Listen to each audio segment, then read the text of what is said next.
I found a strange stone egg. I picked up a knife and carefully pried it open. The surface glowed with a dazzling blue light. I froze in shock, but as I kept prying it open, trying to see what was inside, I suddenly heard my mom calling me for dinner, so I dropped the knife and ran out. But the mysterious stone egg started moving on its own when no one was around. That night, after dinner, I returned to the shed, only to find the stone egg had already cracked open. If I wasn't mistaken, something had definitely crawled out of it. Soon, in a corner of the garden, I found a small, hairless creature. Curious, I couldn't help reaching out, wanting to pet the little guy. But the next second, the fierce creature turned and darted into the grass. I hurried back to the kitchen and grabbed a potato from a sack, then rushed outside as fast as I could. I cut off a small piece and tossed it to the little creature. At first, it cautiously moved closer and sniffed it. After deciding it was safe, it immediately started gobbling it up. Seeing how much it enjoyed the food, I quickly cut off another piece and slowly lured it closer. Watching my hand move toward it, the little creature stayed wary, refusing to come near. But in the end,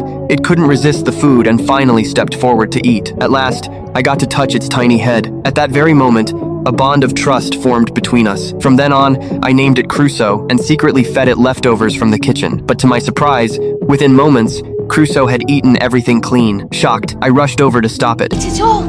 Come out! You'll be sick! I anxiously reached out to grab it, but it nearly bit my hand. Seeing my reaction, Crusoe seemed to realize it had done something wrong. Seeing it admit its mistake, I couldn't bring myself to blame it. But while I was petting Crusoe, I suddenly noticed something strange. You're all dried up. I quickly picked up a metal bucket and filled it with water. To my surprise, Crusoe immediately jumped in and happily started swimming around. Just like that, I secretly kept Crusoe in the shed. Until one morning, I had just stepped outside when I was horrified to discover the repairman carrying the bucket out of the shed. I rushed over to stop him, but I was too late. By the time I got there, he had already poured out all the water. Seeing how nervous I was, the man asked what I was looking for. Afraid my secret would be exposed, I could only make up a random excuse. Luckily, the repairman didn't think much of it and went back to work. At that very moment, Crusoe had already sneaked into the house.